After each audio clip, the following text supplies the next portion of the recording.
कालिया काली रेशमी। होली की आपको बहुत सारी शुभकामनाएं देता है और आ चुका है टीवी9 भारतवर्ष के खास मेहमान के पास। न वो नेता है न वो अभिनेता है, लेकिन दूर दूर से उन्हें देखने के लिए, उनकी झलक पाने के लिए लोग घंटों इंतजार करते हैं। और होली के रंगों में सराबोर बागेश्वर धाम सरकार इस वक्त हमारे साथ मौजूद है। पंडित धीरेन्द्र कृष्ण शास्त्री जी, बहुत बहुत शुभकामनाएं होली की आपको। टीवी9 भारतवर्ष में आपको और आपके सभी दर्शकों को होली की बहुत बहुत शुभकामनाएं, बहुत बहुत धन्यवाद। होली कैसे मनाते हैं आप? इसी तरह हमारे यहाँ होली का रंग बड़ा अद्भुत होता है। ये बुंदेलखंड क्षेत्र है, यहाँ पर होली का उत्सव, यहाँ की जो लोक साहित्य है, लोकगीत, यहाँ के फाग जिसे कहते हैं, फाग गा करके नृत्य होता है, वादन होता है और सब लोग रंग में सराबोर। अभी पिछले 3-4 वर्षों से बागेश्वर धाम की जो होली शुरू हुई वो यहाँ की बड़ी अनूठी परंपरा है और पूरे बुंदेलखंड के लोग होली मनाने के लिए यहाँ आते हैं। मंच सस्ता है, गुलाल उड़ाई जाती है। आचार्य जी, आपको देखने दूर दूर से लोग आते हैं। आप बचपन में जब अपने दोस्तों के साथ होली खेलते थे, कुछ ऐसे ही खेलते थे या कुछ अलग होती थी? नहीं, यही थी कुछ ऐसी मेमोरी जो है आपकी होली? हमारी जिंदगी में होली की तो यही लगभग गांव की होली होती थी। अब हमारी जिंदगी में तो बड़ा अभाव रहा। वही मस्ती, हाँ, वही मस्ती।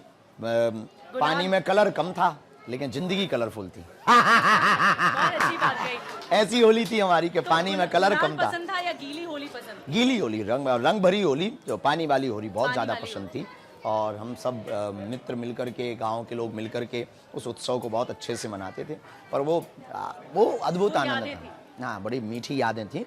अब ये जिंदगी है कि थोड़े से सिलेंडर आ गए हैं, पिचकारी आ गई है, जिम्मेवारी बढ़ गई, तो पिचकारी नहीं है। पहले पिचकारी नहीं थी लेकिन प्लास्टिक की बोतल भी पिचकारी, महंगी पिचकारी से कम नहीं थी।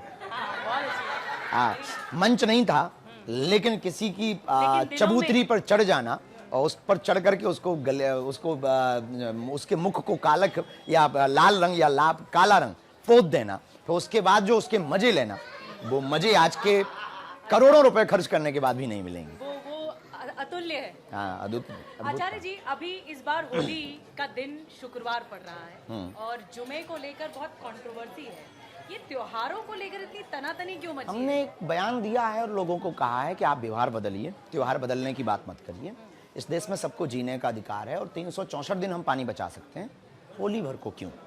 अब रही बात उस दिन, तो देखो उनको भी अपने मजहब की पूजा पाठ करने का अधिकार है। देश में अभिव्यक्ति की आज़ादी है, संविधान का अधिकार है, लेकिन हमें भी होली मनाने का अधिकार है और वो तो साल भर आते रहते हैं उनका त्योहार। एक संबल के सीईओ साहब हैं, सुना होगा, उन्होंने कहा कि साल में 52 जुमे आते हैं लेकिन होली का त्योहार तो एक ही बार आता है। बिल्कुल सही है।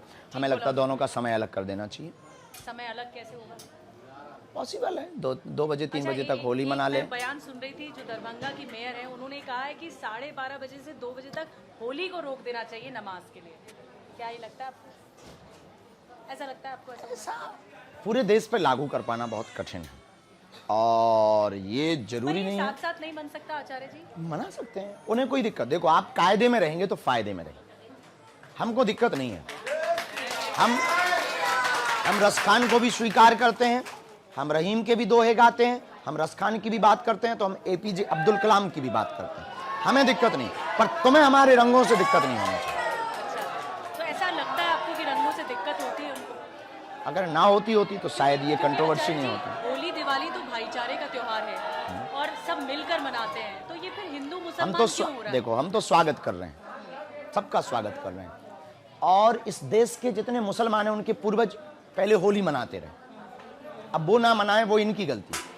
अच्छा, तो आपको ऐसा लगता है कि यहाँ पे समझ की कमी है या फिर सोच और समझ की कमी है? ये कट्टरतावादी विचारधारा, गजवाई हिंद की विचारधारा और भारत तेरे टुकड़े होंगे, सर तन से जुदा कर देंगे, ये जो विदेशी ताकतों ने इनके ब्रेन को वॉश किया है, उसका ये दुष्परिणाम है कि वो होली से भी उन्हें दिक्कत है, दीपावली के पटाखों से प्रदूषण उनको होता है, उनके श्वास दमा घुटता है। तो हमें लगता है कि ये वर्तमान की परिस्थिति प्रायोजित है। हमारा भी जुमा है और ये हाँ, आप मनाइए, हमें दिक्कत नहीं। हमें जुमा से दिक्कत नहीं, हमें बकरीद से दिक्कत नहीं, हमें नमाज से दिक्कत नहीं, हमें रोजा से दिक्कत नहीं, हमें रमजान से दिक्कत नहीं, पर तुम्हें होली और दीपावली से दिक्कत नहीं होनी चाहिए। एडजस्टमेंट कैसे होगी? ये जो आप अपनी सीमा के कायदे में रहिए, हम अपने कायदे में हैं। आप कायदे में रहेंगे तो फायदे में रहेंगे, आप छेड़ेंगे तो हम छोड़ेंगे नहीं। बहुत आपको खुशी होती है जब आप देखते हैं कि लोग आपके सब साथ हमारे घर के हैं, हमारे के फैन हैं थोड़ी हैं, ये हमारे परिवार के सदस्य हैं। आचार्य जी फैन अभी आप फैन तो बंद भी हो जाता है। देखिए ये ख्याति किसी भी फिल्म स्टार से ज्यादा है, किसी भी फिल्म स्टार से ज्यादा है, ये बहुत अच्छी बात है। अभिनय करना और जमीन पे उतर करके कार्य करना, सेवा करना, अध्यात्म की बात करना, सनातन संस्कृति की बात करना, दोनों में जमीन आसमान का अंतर है। तो हमारे ये वो लोग हैं जिनके साथ हमें, हमारा उद्देश्य इनके साथ सिर्फ हिंदुत्व की विचारधारा को बढ़ावा देना, हिंदुत्व के लिए इनको जगाना, सनातन का प्रचार करना।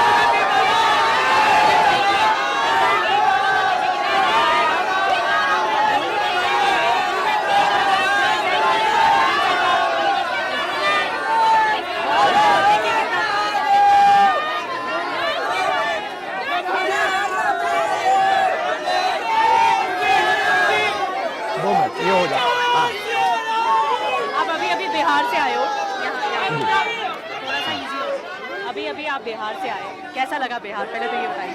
बिहार अच्छा था, वहाँ के लोग वहाँ बहुत भी बहुत सकारात्मक ज्यादा विचारधारा के strength लोग, लोग हैं। हाँ, और आस्थावान हैं, समर्पित लोग हैं, बहुत अच्छा लगा। अच्छा लगा, लेकिन राजनीति बहुत हो गई। राजनीति तो होती रहती है, इसमें कोई फर्क वहाँ नहीं। के नेता कह रहे हैं कि आप धार्मिक उन्माद फैलाने की कोशिश कर नहीं, रहे हैं, ऐसा क्यों कह रहे हैं? भारत में हिंदुओं को जगाने का कार्य कर रहे हैं और कास्ट्रिज्म से उठा करके लोगों को राष्ट्रीयज्म तक ले जाने की बात कर रहे हैं। लेकिन बार बार आचार्य जी ऐसा क्यों बोलना पड़ता है आपको कि हिंदुओं को जगाने? क्या हिंदू जागा हुआ नहीं है? हिंदू अगर जागा हुआ होता तो ये दंगे, ये उन्माद, ये बहराइच की घटना, ये मणिपुर की घटना, ये राजस्थान की घटना, श्रद्धा का कांड, रामचरितमानस को जलाना, गाय की पूंछ काट देना, ये कांड नहीं होते अगर हिंदू जगा हुआ होता तो। कन्वर्जन नहीं होता, लाखों हिंदू बुद्ध या ईसाई की तरफ ना चले जाते। यहाँ कहा जा रहा है कि आप चुनावों के मद्देनजर बिहार गए थे, ऐसा था क्या? हम तो पूरे देश में जा रहे हैं, 2023 में भी गए थे तब चुनाव नहीं था, 22 में गए थे तब चुनाव नहीं था, अभी हम महाराष्ट्र में जा रहे हैं, वहाँ चुनाव हो चुके हैं। हम पूरे देश में जा रहे हैं, जो हमें बुलाता है हम चल देते हैं। चुनाव से हमें क्या लेना देना? लोग, चुनाव जनता और राजनेता के बीच में, हमारे बीच में या भक्तों के बीच में चुनाव नहीं है। लेकिन आचार्य जी आरजेडी कह रही है कि आपने जानबूझ के यही वक्त चुना क्योंकि बिहार में चुनाव है। कथा हमारी पहले तय हो चुकी थी, चुनाव की घोषणा बाद में। माइक दो ना, माइक ले लो, रख लो।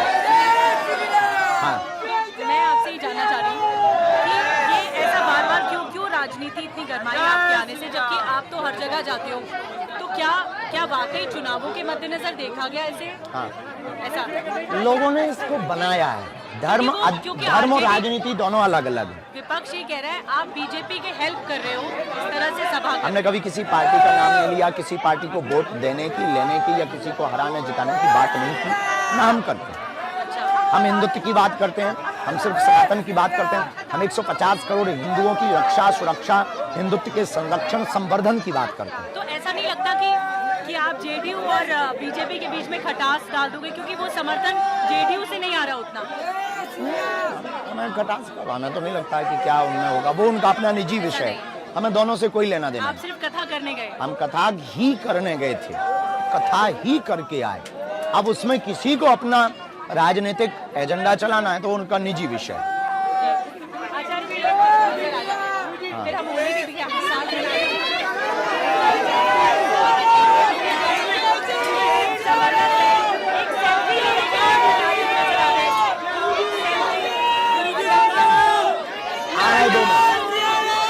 जय श्री राम, रंग लेके दौड़े हैं, होली है।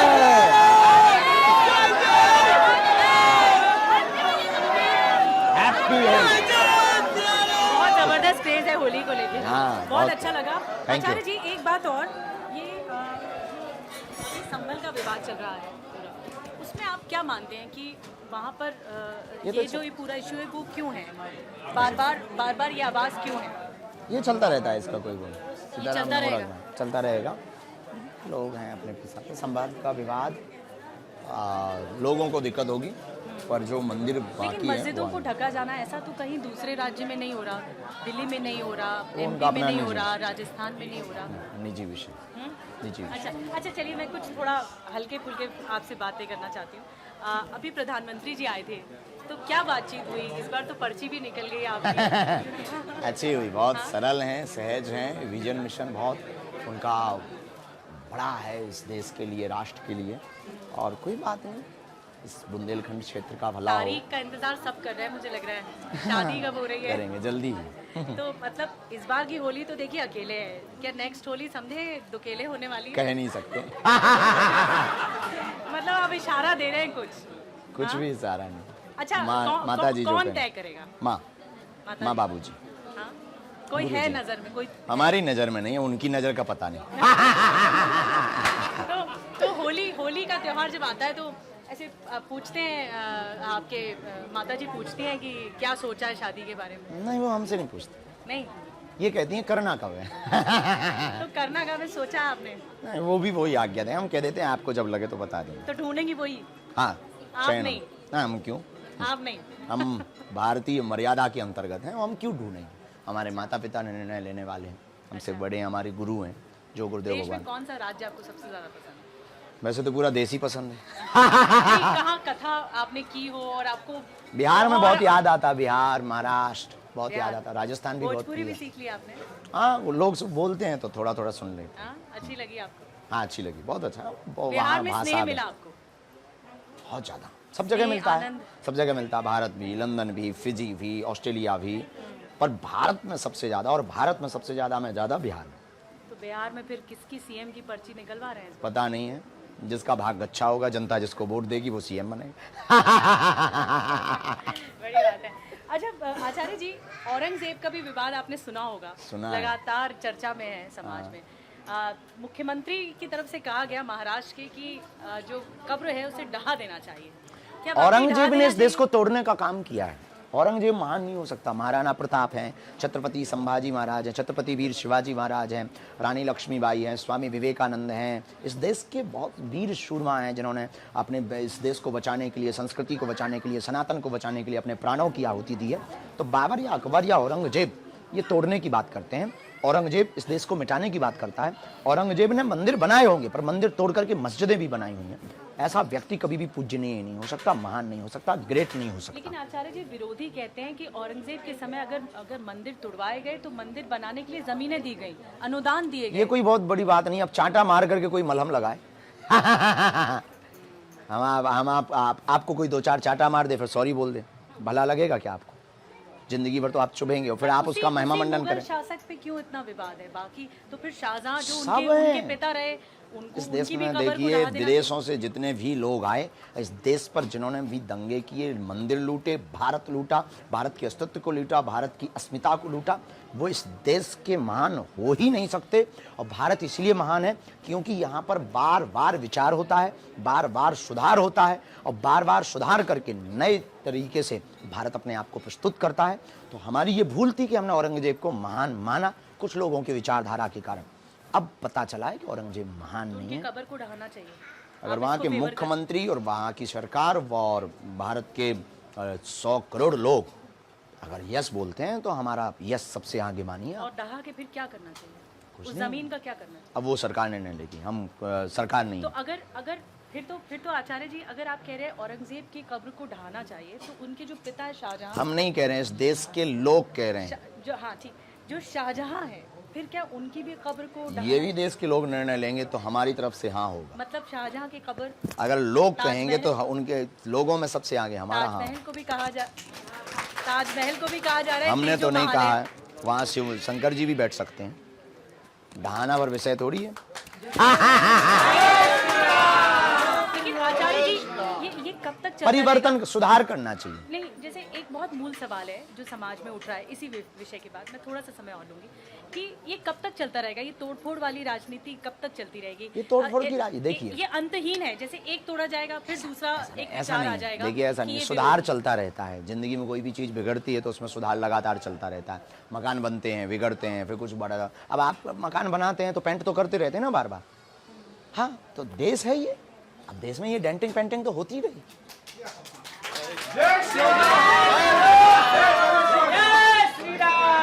योगी आदित्यनाथ जी ने कहा कि पूरी दुनिया एक दिन भगवा हो जाएगी। कोई भगवा गलत से नहीं कहा। पेंट हो जाएगी। पूरी दुनिया में विश्व युद्ध से बचाने का कोई पर्याय है तो वो सनातन है, वो भगवान है। पूरी दुनिया को विश्व युद्ध से बचाने का कोई पर्याय है तो वो भगवान है, सनातन है। पूरी दुनिया को द्वंद्व से निकालने का कोई उपाय है तो वो भगवान है, वो सनातन है। पूरी दुनिया को क्रांति से शांति की ओर ले जाने का कोई पर्याय है तो वो भगवान है, सनातन है। पूरी दुनिया को बुद्धू से बुद्धत्व की ओर ले जाने का कोई पर्याय है तो वो सनातन है और भगवान है।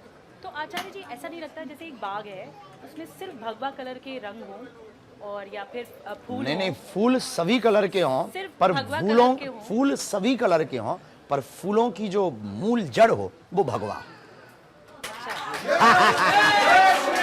ये कहना चाह रहे हैं कि एक बगिया में सब रंग के रंग, अरे आप कैसी बात करते हैं। यहाँ रसखान भी तो हैं, यहाँ रहीम भी तो हैं, यहाँ एपीजे अब्दुल कलाम भी तो हैं, यहाँ हरे चादर वाली व्यवस्था भी तो है, यहाँ कैंडल जलाने वाली परंपरा भी तो है, यहाँ पारसियों की व्यवस्था भी तो है, यहाँ यहूदियों की भी व्यवस्था भी तो है। पर राम का रंग क्यों फीका पड़ जाए? लेकिन लेकिन आचार्य जी, कब तक मस्जिदों के नीचे मंदिरों को खोजा जाएगा और जब तक कहाँ मंदिर जहाँ थे वहां मस्जिदें बनाएंगे वो पूरे पुनर्वापस नहीं हो जाएंगे, जैसे तब तक मोहन खोजना चाहिए। भागवत जी ने कहा कि जरूरी नहीं हर मस्जिद के नीचे मंदिर ये हो। बिल्कुल सही तर्क है कि हर मस्जिद के नीचे मंदिर नहीं है, पर जिस मस्जिद के नीचे मंदिर है वहां तो वापसी हो जाए। वैसे तो कई तो मस्जिद क्या आप ऐसा मानते हैं कि कई मस्जिदें तो सुधार करना चाहिए ना? आपका बेटा गलती कर दे तो आप बेटे को मारोगे, पीटोगे या सुधार करवाओगे? तो ऐसे तो फिर तलाशा नहीं जाना चाहिए हर मस्जिद के नीचे। ये 3 लाख से ज्यादा मस्जिदें हैं, कहाँ देखिए, तक- अब कब तक की तलाशने कार्रवाई से नहीं, अब मान लीजिए कोई अंदर से ही जो पुकार खुदाई रहा, हो रही है। एएसआई सर्वे, कोर्ट, व्यक्ति, वहां की व्यवस्था बोल रही है कि नीचे शंकर जी है, तो तलाश थोड़ी रहे। संभल में हम थोड़ी घुसे थे, एएसआई ने सर्वे किया है और कह रही है तो अब शंकर जी बैठ जाने चाहिए। काशी में ऐसे ही हुआ है, तो ये खोजना गलत है। इसके तो हम पक्ष में हैं कि हर जगह खोजना नहीं चाहिए, ये आप पक्ष ये में, पक्ष इसका है। समर्थन- लेकिन कहीं अगर है तो छोड़ना भी नहीं चाहिए। आचार्य जी, जैसे संभल का आपने जिक्र किया, आप भी जानते हैं कि संभल का इतिहास बहुत पुराना है। कल की अवतार कहा गया है कि भगवान नारायण के कल की अवतार वहाँ रहे। तो ऐसा नहीं लगता इस हिंदू मुस्लिम विवाद के चलते वो जो महत्ता है कल की अवतार वाली, वो फीकी पड़ती जा रही है? इस वो देश में कमजोर हिंदू पड़ती जा मुसलमान रही का है? कोई विवाद नहीं है। इस देश में जितने भी लोग रह रहे हैं वो सब हिंदू हैं। मुसलमानों के भी पूर्वज हिंदू हैं। वो बात अलग है कि उन्होंने मजहब बदल लिया, तलवार के बल पर बदला। आज नहीं समझ रहे, कल वो समझेंगे। असली मुसलमान अरब में रहते हैं, झंझट खत्म। लेकिन एक बाग में तो सब हैं हम फिर स्वीकार कर रहे हैं कि हम इस बाग में, हम पूरी दुनिया को बाग मानते हैं। और इसी अनेकता में ही तो एकता है। हाँ, तो वो हम बनाए रखना चाहते हैं, पर कायदे में। तो अभी कायदा तोड़ा जा रहा है। कायदा नहीं तोड़ा जा रहा होता तो ना तो वो दीपावली पर ज्ञान देते, ना होली पर ज्ञान देते, ना तुम्हारे कानून को पत्थर मारते, ना तुम्हें पत्थर मारते। आपको ऐसा लगता है? हमको नहीं लगता है, तुम लोगों ने न्यूज दिखाई है महाराज। नहीं, मैं आप अपनी बात क्या कह रहे हैं? नहीं, मैं तो आपसे बात हम तो अपनी बात ही रख रहे हैं, आप लोगों ने जो दिखाई उसी पे हम अपनी बात रख रहे हैं। एक बहुत प्रबल इच्छा आप जो हर बार अपने वक्तव्य में देते हैं वो है हिंदू राष्ट्र की। लेकिन आचार्य जी, अगर हिंदू राष्ट्र हुआ इस भारत में, अब तक क्या नहीं था जो क्या हो जाएगा हिंदू राष्ट्र? हिंदू होने के बाद? राष्ट्र होगा तो रामचरितमानस नहीं जलेगी। हिंदू राष्ट्र होगा तो गाय राष्ट्र माता होगी, गौ कत्ल खाने बंद होंगे। हिंदू राष्ट्र होगा तो देश की न्याय प्रणाली वैदिक परंपरा के अनुसार होगी। हिंदू राष्ट्र होगा तो शिक्षा व्यवस्था में अकबर या बाबर महान नहीं, रघुवर महान पढ़ाया जाएगा। हिंदू राष्ट्र होगा तो राम के होने का सबूत नहीं मांगा जाएगा। हिंदू राष्ट्र होगा तो कृष्ण की जन्मभूमि के लिए ये जो है कोर्ट नहीं जाना पड़ेगा। कानून का सहारा लेकर कानूनी प्रक्रिया के तहत भगवान के स्थानों को भगवान को दिया जाएगा। मुसलमानों को पूजा करने का पूर्ण स्वतंत्रता होगी, ईसाइयों को रहने की पूर्ण स्वतंत्रता होगी, यहूदी पारसियों को रहने की पूर्ण स्वतंत्रता होगी। जैसे दुबई में सब कल्चर के लोग, सब देशों के लोग रहते हैं, पर फर्स्ट प्राथमिकता इस्लामिक लोगों को है, वैसे ही भारत में सभी कल्चर के, सभी संस्कृति के लोग रहेंगे, पर हिंदुओं के देश में 80% से ज्यादा हिंदू रहने वाले लोगों को फर्स्ट प्राथमिकता होगी। तो संविधान आप समर्थन, जबरदस्त समर्थन आया। समर्थन तो धाम पर है तो मिलेगा ही। आप इसको ऐसे भी बोल सकते हैं। नहीं, ये आपका प्यार है जो सभी जनता यहाँ पे देती है। लेकिन आचार्य जी, जैसे मैं इसीलिए सवाल इसलिए कर रही हूँ। जल्दी। बस मैं कुछ मिनट और लूंगी। इधर आप कह रही थी ट्रेन है। फ्लाइट है। मैं कुछ मिनट और लूंगी। जैसे संविधान में क्या बदल जाएगा हिंदू राष्ट्र कुछ अगर नहीं, आप संविधान बदलने की बात ही नहीं हमने, क्योंकि संविधान में तो ये देखिए आप बना रही हैं कि संविधान कहा गया है कि हमारा धर्म इक्वल। पहले बहन ये सुनिए, हाँ। हम संविधान बदलने की बात ही नहीं कर रहे, और जो भी संविधान बदलने की बात करे वो देशद्रोही है। हम संविधान में सुधार की बात कर रहे हैं, चूंकि ऑलरेडी 130 बार लगभग संविधान में सुधार हो चुका है, और एक बार हिंदू राष्ट्र के लिए हो जाएगा तो बुराई नहीं। अच्छा, एक बार बदलना अलग है, सुधार करना अलग है, घरवाली बदल देना अलग है, पर घरवाली को ठिकाने लगाना एक अलग है।